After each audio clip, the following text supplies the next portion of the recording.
What's up, Panther fans? Coming at you here, Shane again, coming back with Carolina Panthers Facebook video blog. Wanted to get in a quick video after last night's game against the Pittsburgh Steelers, Game 4, and also probably the main reason for this video, I want to talk about the cuts, the main primary cuts that are about to happen tomorrow. Cuts have to be made by 6 p.m. There's a lot of bubble players right now, and I wanted to kind of get in a quick prediction, tell you who I think is going to make the team and who's going to get cut. First off, though, just want to say that I know that I'm missing the intro from last video and this one.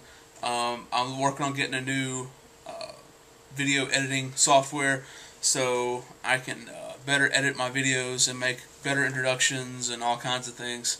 So I'm working on getting that, but that should be coming really soon. But in the meantime, I'm just going to have the regular vids like this without an intro. Hopefully that's good. But it's in HD this way too, full HD, so you can click down at the bottom and be in full 720 HD if you want to watch that way on YouTube. Anyway, let's move on to a quick recap of the game last night. It was another offensive snooze fest for the most part. But we didn't start our starters at all. None of the starters started on offense or defense, and as a result of that, we got to see our backups play some against the Steelers. So that was nice to see their first string on both sides of the ball playing against our backups and kind of seeing what happened there. But it was good to see the Steelers started with the ball, and first play right off the scrimmage, Greg Hardy penetrates and grabs Ben Roethlisberger. And would have sacked him, but he's such a big guy, he just kind of lunged forward and ended up being a 1-yard gain.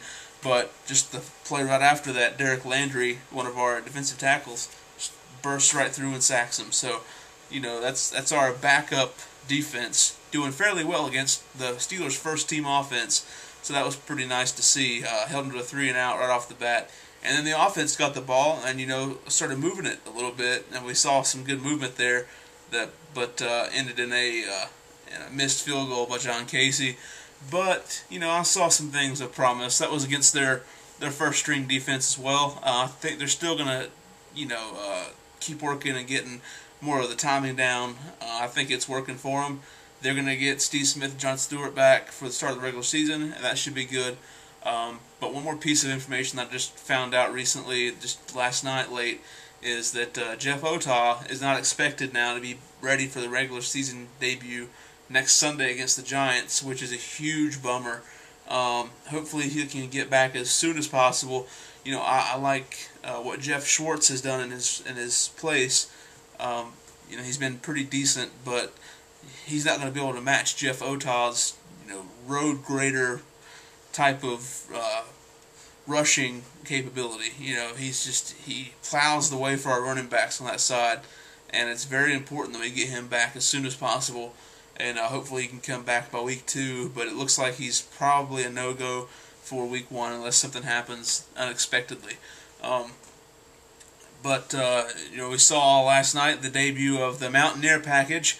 Very excited about that. It was a lot of fun seeing Armani Edwards back there in the shotgun, taking snaps from under center, or in the shotgun rather.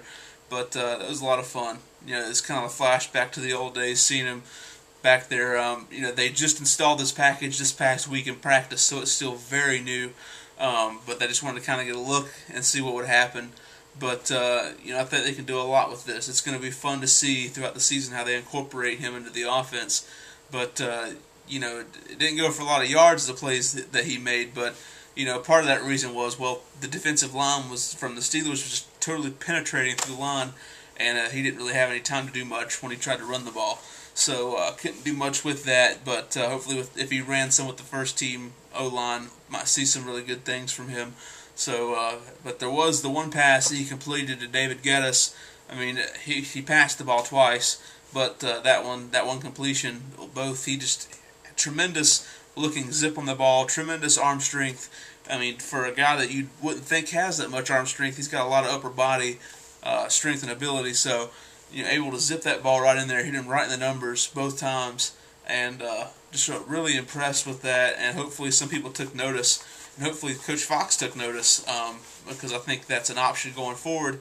As I'm going to talk about here in just a minute in our cuts, I think this may be an option, an opportunity to use him in more ways. And also, he played well too in the punt return game. He returned 1 kick, 1 punt.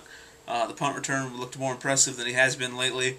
But it looks like he's starting to get his feet back under him a little bit and starting to make some headway. So hope you all feel the same way, because he looked pretty good, I thought. And so moving on from that, I want to give my opinion of the offensive and defensive player of the game, the Shane superlatives.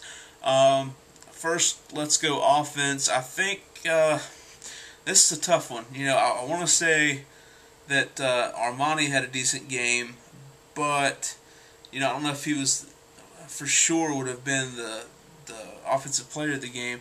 It's a tough call, but I think I'm going to go with Mike Goodson.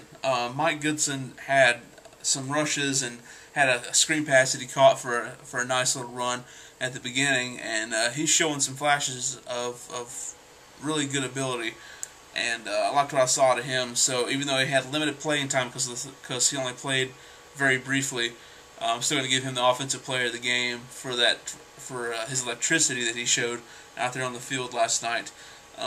I think we might have something nice there for this season, as long as he stays healthy. Hopefully he can really contribute as the third or fourth running back.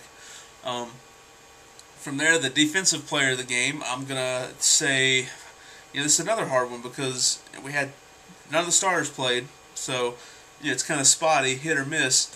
But I'm going to go ahead and say Greg Hardy, because I saw some more from Hardy, getting in the backfield, making some plays. Had the one near sack, but he's always been disruptive every game this season, and he's going to continue to be, I think. He's going to be a key part of the rotation this year at defensive end, and we're really going to need him to continue to step up, and hopefully we'll see a lot from him this year. But he's my defensive player for the game.